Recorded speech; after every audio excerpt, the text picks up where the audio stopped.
In this world, there is real evil. In the darkest shadows and in the most ordinary places. These are the true stories of the innocent and the unimaginable. Newlyweds Bill and Icy Spencer are elated when they find the perfect apartment in a quaint Seattle neighborhood. And new beginnings. But their hopes for the future are soon shattered when they are confronted by the supernatural. Intruders with a dark history hold them captive, making them the victims of their violent rage.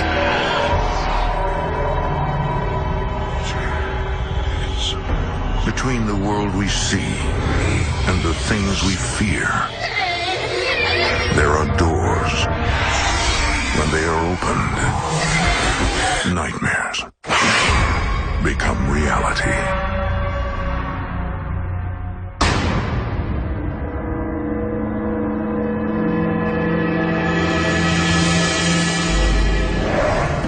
The famous Space Needle towers above Seattle, Washington. A symbol of the hopes and dreams of those mariners and mill workers who founded this city more than 150 years ago. It was a place where people came to make a fresh start, escape from the past. But for some, the past is not easily buried. It clings like a lonely shadow and reappears when least expected.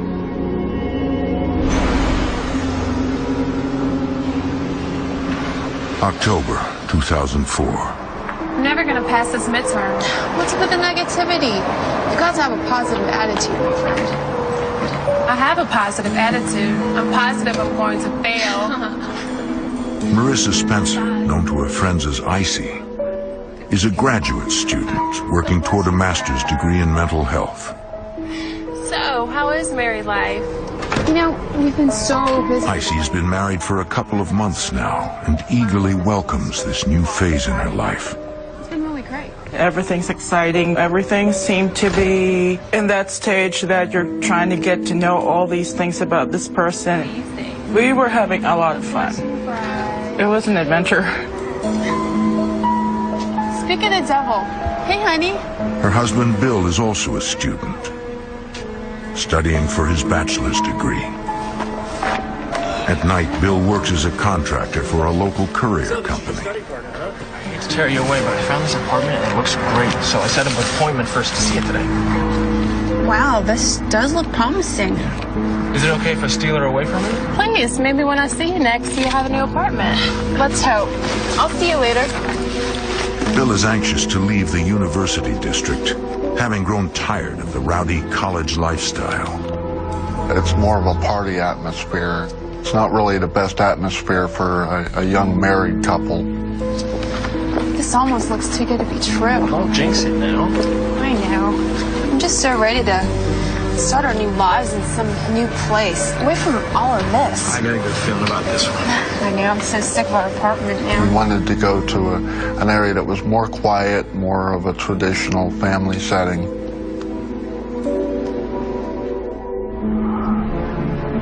When the Spencers arrive at the apartment complex, they notice a pile of debris right in front of the building.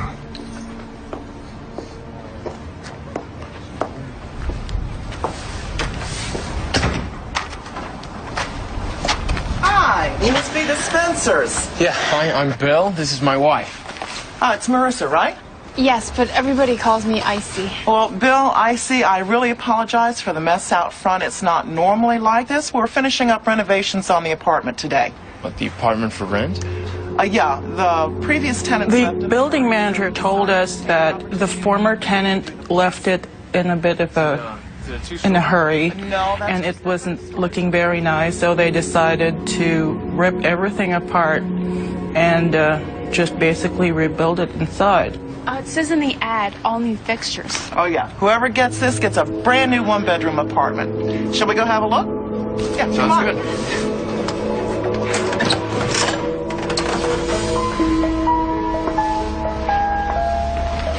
Renovations will be complete today, and after that, the place will be ready for new tenants.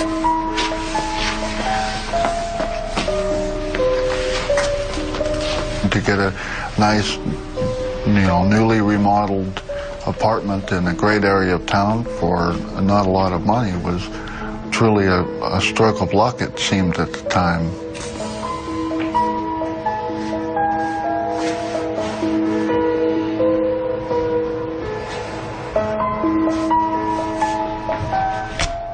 The place has everything the young couple is looking for. Yet Bill can't help but feel apprehensive. There was something about the apartment that didn't seem right to me.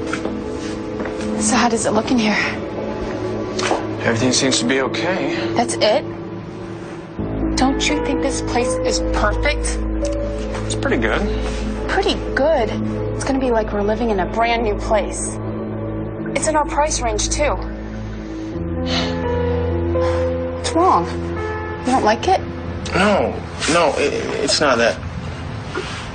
You know what? You're right. I just can't believe we found a place this nice this soon, that's all. But you're right, it's perfect. So you like it? I didn't say anything because it kind of seemed silly to turn down a perfect apartment for, a feeling. Well, then what are we waiting for?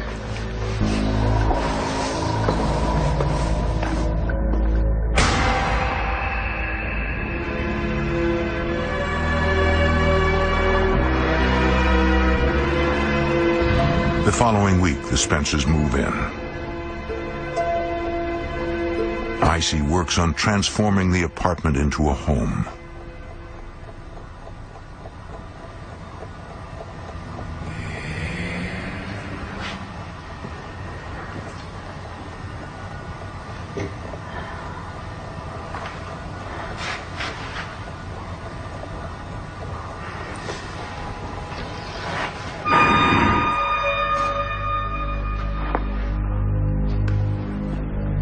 I felt like I wasn't alone.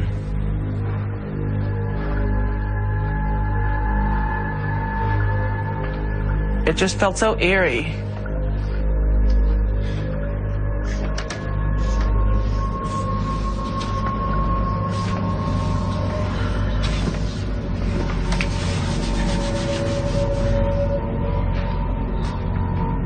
Icy convinces herself that her mind is just playing tricks on her. I thought, we're just moving in, we have all this stress, I'm just tense, I haven't slept in days, so maybe I'm just not used to this place.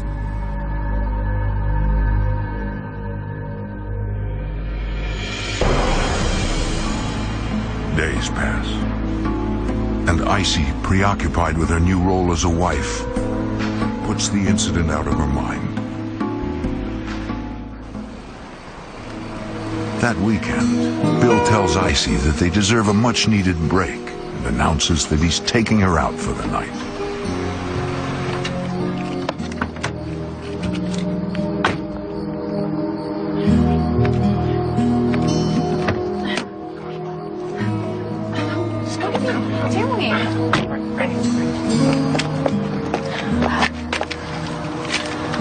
Well, you are full of surprises, aren't you? I told you we could afford it. Get the blanket.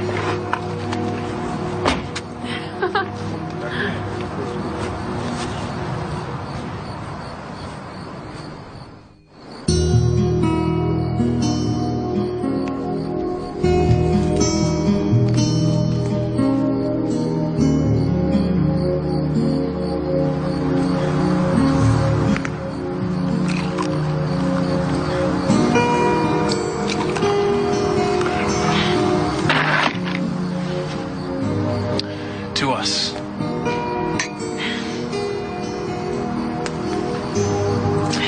You were right. About what? You did get us the best table in town. I felt very fulfilled at that time. It just signified a new beginning. We were very excited about it.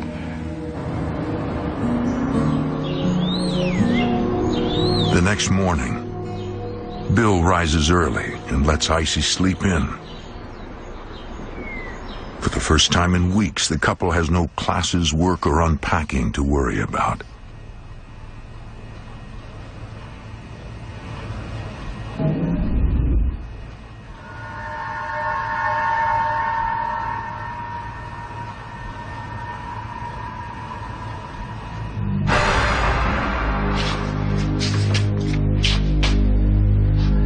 just out of the corner of my eye. Some figure was moving.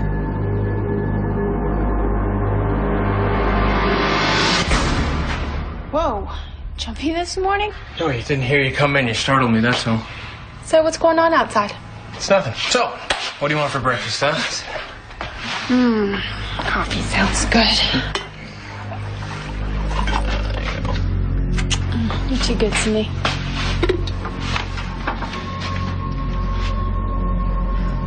I really wasn't that concerned with it. There didn't seem to be anything to it other than just creepiness.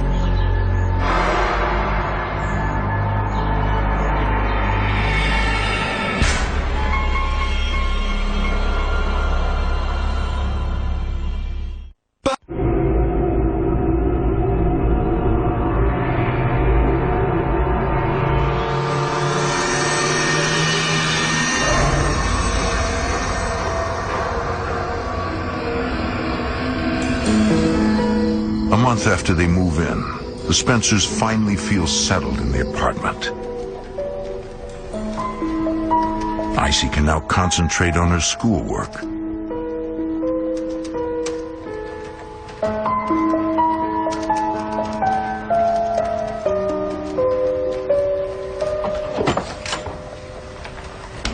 Honey, you're home early. I'll have dinner ready in a second. I just have to fire off this email to my professor.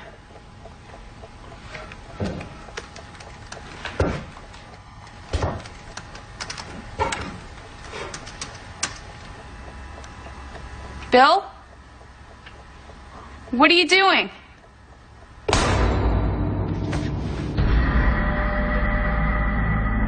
There was somebody in front of the door, in front of me.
I was sure that I saw something.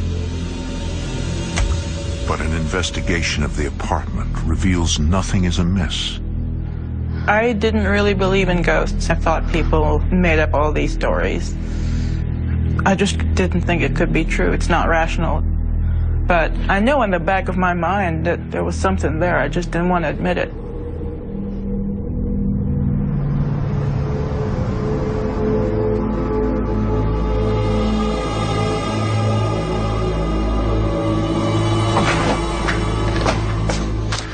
How's your day? Huh? I said, how's your day? What's the matter? I need to tell you something. But I'm afraid you're gonna think I'm crazy. Anything's possible. This isn't funny, Bill. All right, try me. Something's going on in this apartment. I don't know exactly what it is, but I got the strangest feeling that... Well, then what? that we're not alone. What are you talking about? I've been seeing things through the corner of my eye, like shadows or something going past the doorways. She was certainly afraid and certainly concerned about what she had seen.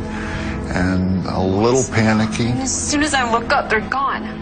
I don't know what you're seeing, but I'm sure everything's fine. Oh, no. Well, I thought initially that it was an overreaction. Thought it might have been just a run-of-the-mill, typical standard story where things go bump in the night. Have you considered the fact that you're at a computer all day? I mean... I kind of downplayed everything, thinking that it's not that big a deal. It's just my imagination. No, what I'm saying is your eyes are tired and they're probably playing tricks on you. I'm sorry. It's silly, I know. No, it's not silly. It's just, I'm here, so don't worry about it, okay? He was so reassuring. He wanted everything to be okay. So I felt like I was over-dramatizing. October turns to November, and Icy is still on edge. She doesn't like to be in the apartment alone. But Icy no longer feels that she can talk with her husband about it. I didn't feel like he was really listening to me. He was just, oh, it'll be okay, it'll be okay. She avoids going home after class, killing time at a local coffee shop until Bill gets off work. I tried to stay out as much as I could because I just could not bear the feelings I was having in that apartment.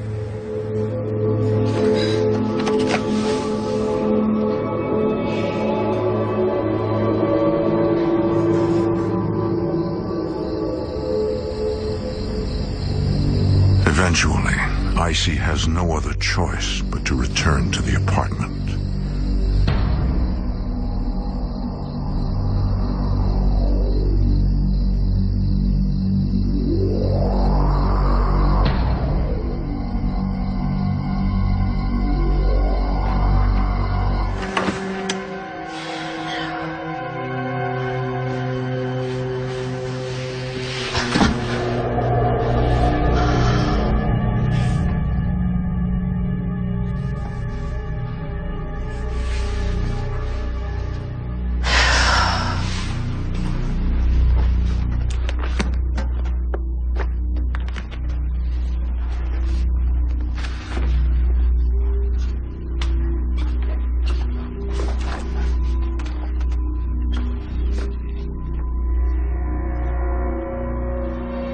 What's for dinner? Don't sneak up on me like that. Sorry, I thought you heard me. I got a fork. Oh, you're not even gonna say hello?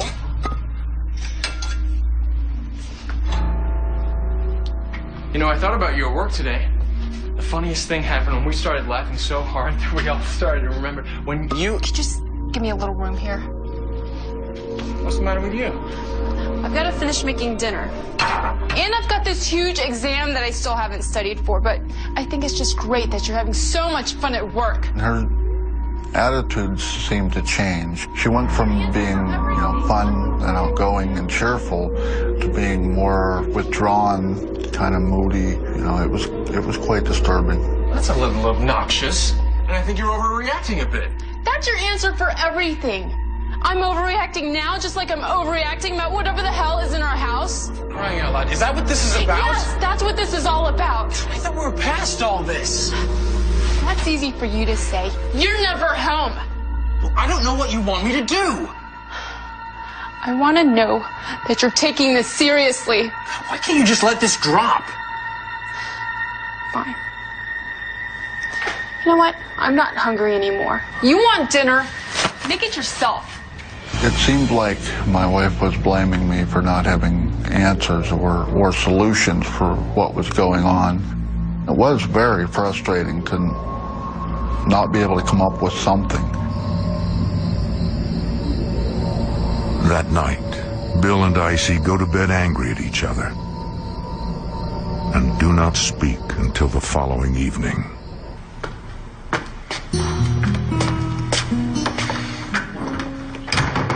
Hey, Mrs. Spencer.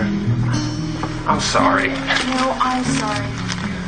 I've just been off lately. Not myself. You were right. No, look, you were right. I've been kind of a jerk lately. No. No, I have, all right? You don't have to sugarcoat it for me. I can take it.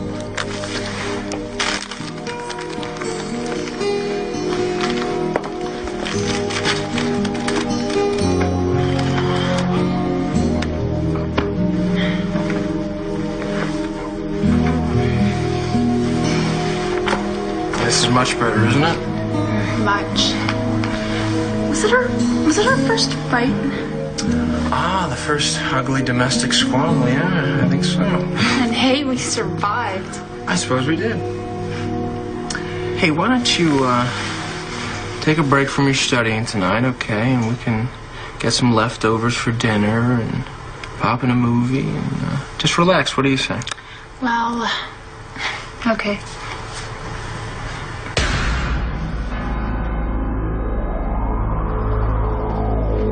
Bill, what is it? Stay here, all right? I'll be right back.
What is it? What happened?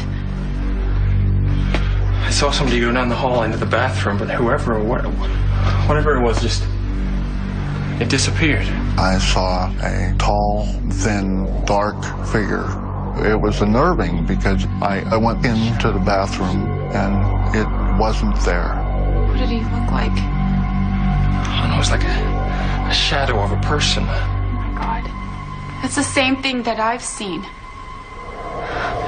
What are we gonna do? What can we do, all right? It was nothing. Oh, God, Bill. You know there's something in this apartment with us. God. I wasn't that sure that I really believed in ghosts at that time. It just didn't seem, it doesn't seem rational. I can't keep pretending that there's nothing wrong. You're making me feel like I'm crazy, and I know I'm not. Where are you going? I don't know. Gotta get out of here. Well, wait, I'm gonna come with you.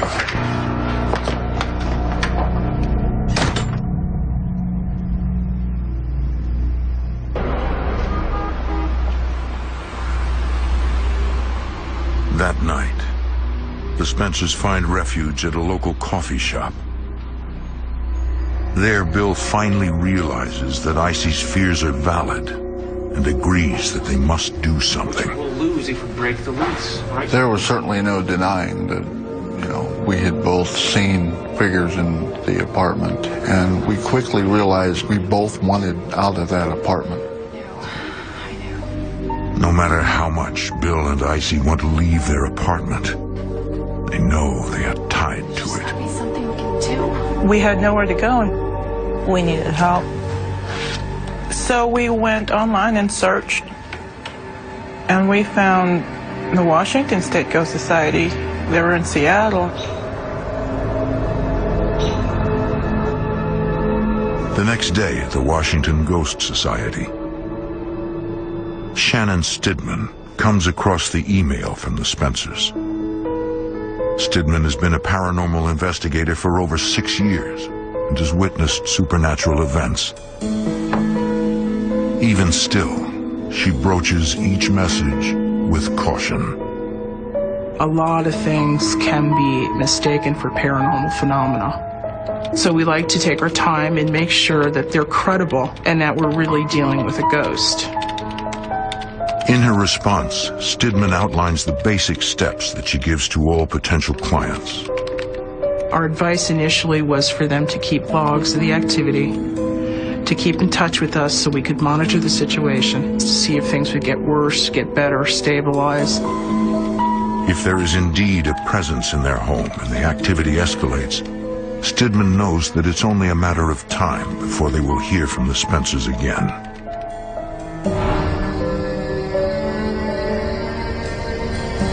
Oddly enough, over the next month, Bill and Icy no longer sense a presence lurking in the shadows.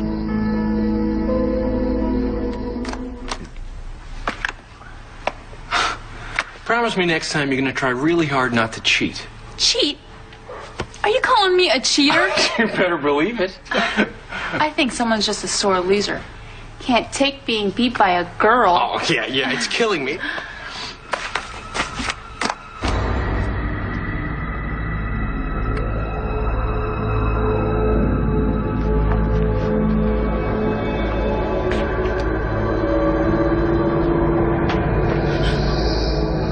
Leave us alone!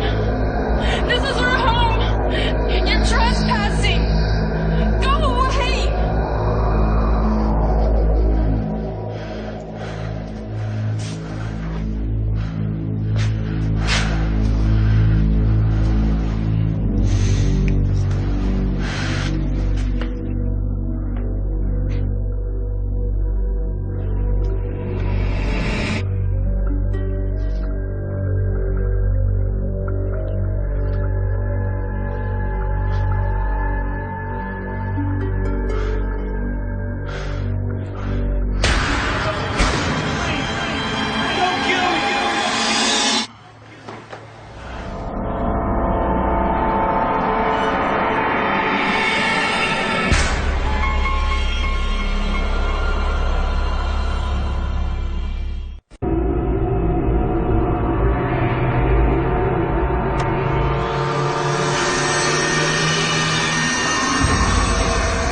I saw him. I saw his face. A teenage boy. Really looked like he had been hurt pretty bad. It looked like his face had been severely damaged by something. What do you mean, a boy? How? I don't know. Somehow I could see him, and you're gonna think I'm crazy, but I don't think that he's evil. Well, it doesn't make it any less creepy. I don't want this thing in our home. I know, but I just get the feeling he's trying to tell us something.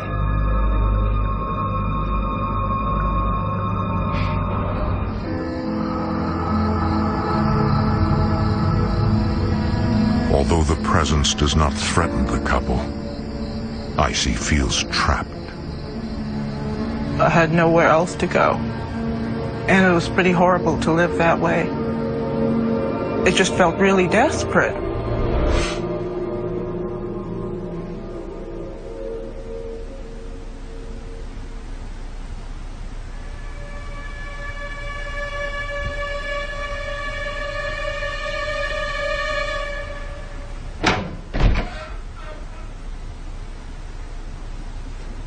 Bill?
I was living in a nightmare. Icy begins to feel helpless and desperate, believing there is no way out of this apartment. I'm a strong person, but I felt like I was losing control over everything in my life. I just felt like death was all around me. The whole apartment felt like it was a huge crypt.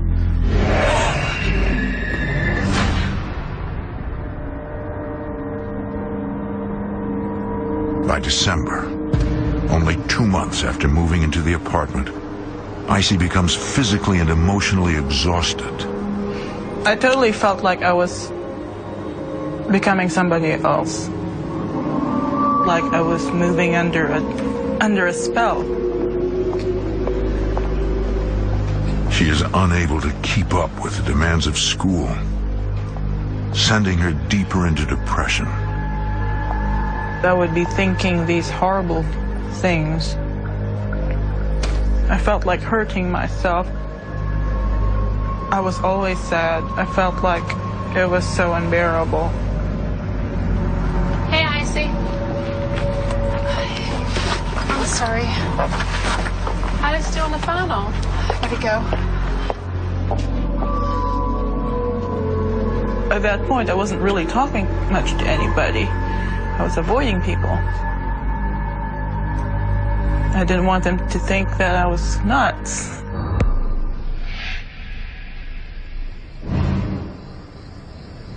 That night. Where have you been? You know, you should have been home hours ago. You could have at least called, told me where you were. I've been worried sick.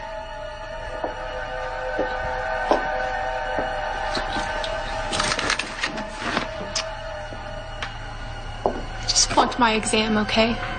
And that means I flunked the class. Icy. Oh, Icy, and what exactly?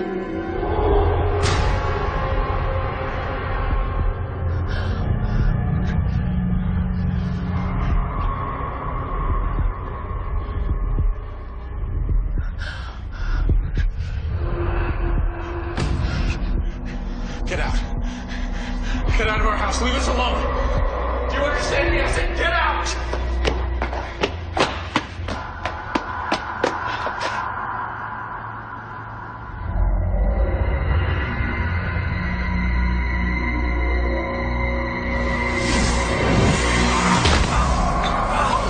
My chest. All of a sudden, it was as if somebody had put out a lit cigarette on my chest.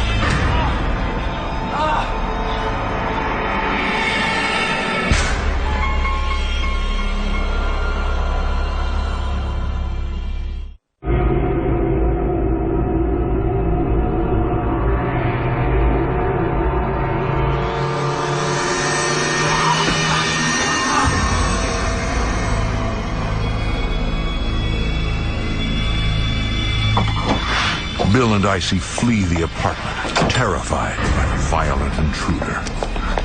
Both of us were only concerned with getting out of that place right then and there. It could strike any time. There was nothing that we could do to defend ourselves against whatever this was. They contact the Washington Ghost Society again. But this time, the Spencers hope to convince them that they are truly victims of the paranormal. That day, investigator Shannon Stidman meets with the frightened couple. Well, it certainly seems like a lot has gone on since that first email you sent. And it's apparent that the... What struck me most about Bill and Icy's story was that events were escalating. It was becoming dangerous to live there. So that's when we got involved. I have a few theories about what I think might be going on based upon what you've told me so far. One of the first things that you mentioned was that the apartment had been renovated. That stuck out to me from the very beginning. Is that important? Stidman believes that any entities trapped in the apartment could have been unleashed during recent renovations. Anytime you tear apart a structure, it disturbs the psychic energy. And Renovations in a haunted house either make the hauntings go away entirely or they make them worse. And in this case, it seems to have contributed to the activity. another thing that strikes me is... A common theme in hauntings is that something traumatic happened.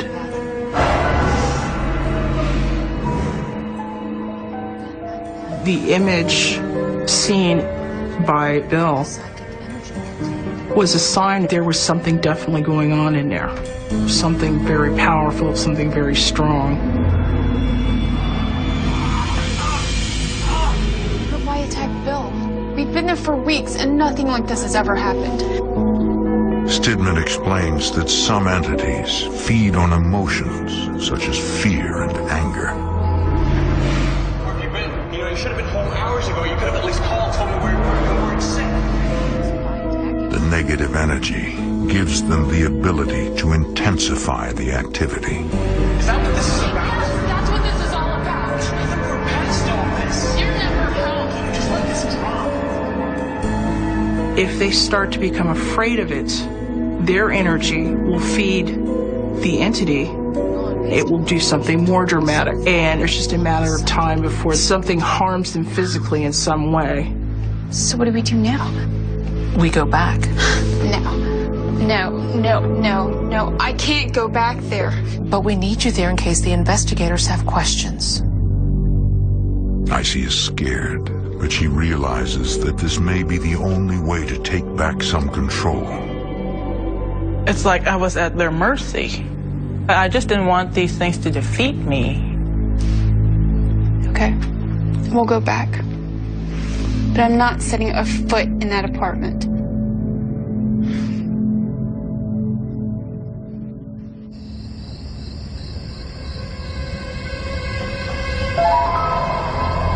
Hours later, the ghost hunters arrive.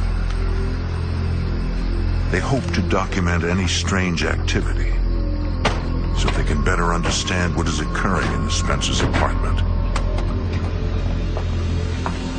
The investigative team includes 2 paranormal specialists and medium Lois Lee.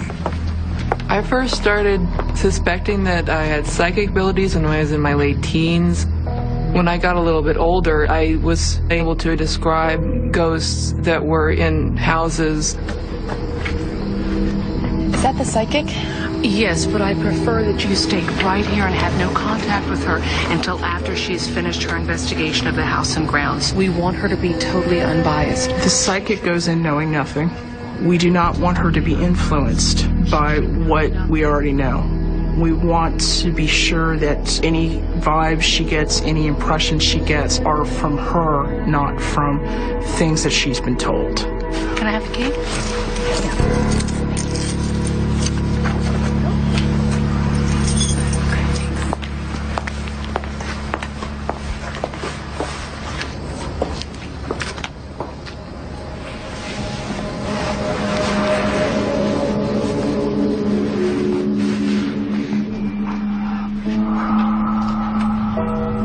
Lois aids investigators by providing a shortcut to the past, sometimes even communicating with the spirits.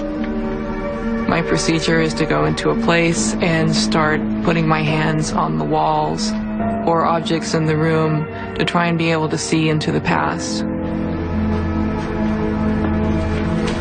The images come to me pretty naturally.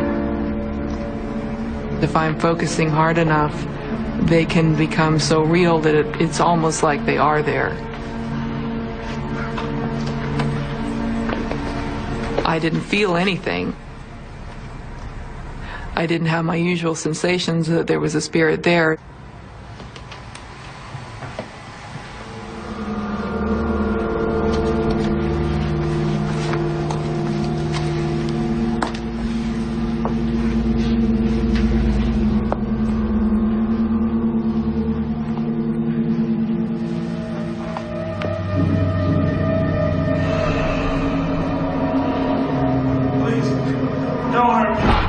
He was such a pathetic figure, young, maybe about 18, 17 years old, and I felt so sorry for him. Please don't kill me. Please don't kill me. Oh, don't worry, I won't hurt you. Then, another feeling, menacing and dark, begins to overwhelm her. started to feel myself changing. I was kind of getting the sensation of being in the body of somebody watching him.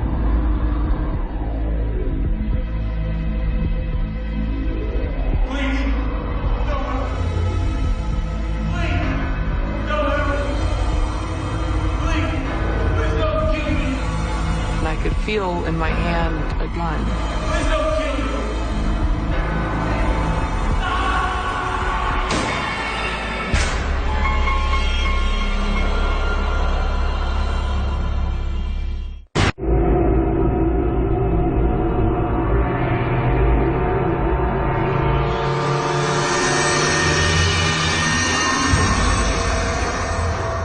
Please, don't hurt me.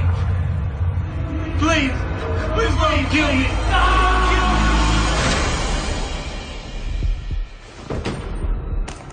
The smell was just horrible. The next thing I know, I was running.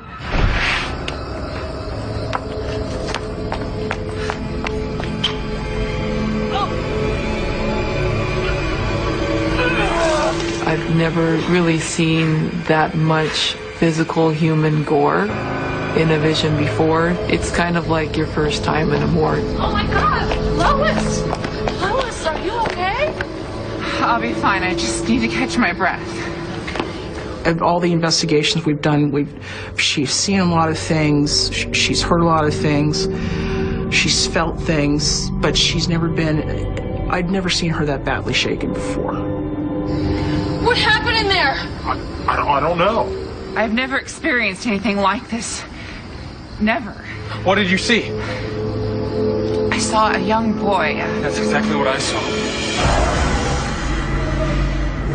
She had the very same impression of that youth that I did. And it was kind of a validation that we were not crazy and that we weren't just, overreacting. You two got out just in the nick of time. We don't know what's going to happen next. You can't go back in there. Stidman believes it unwise for the couple to return to their home. If Bill and Icy had decided to stay in the apartment, it would have just continued to escalate. How bad it would have gotten, I don't know. Lois has a psychic impression of what may have occurred in the apartment. My conclusion on what I saw was that it might have been drug-related. It seemed like there might have been some gang activity involved. It felt like a retribution crime.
Although there are no clear-cut answers to what occurred in the apartment, the Spencers are satisfied with the outcome of the investigation. I don't know if I could go on in life asking myself time and again what was haunting that apartment and why. A lot of pieces fit in together, and that was basically enough for us. Soon after moving out, the Spencers find a new home. I would have to say that was one of the happiest days of my life. The apartment we got was still in Seattle, but not as good as where Ballard is. But somehow, I felt like it was a refuge for me. At least I could have peace of mind there. Say cheese. Cheese! In May 2007, Bill Spencer graduates from college. Thanks. No problem. See you at the graduation party? You bet. Should we go? Let's go. See ya. Bye, guys.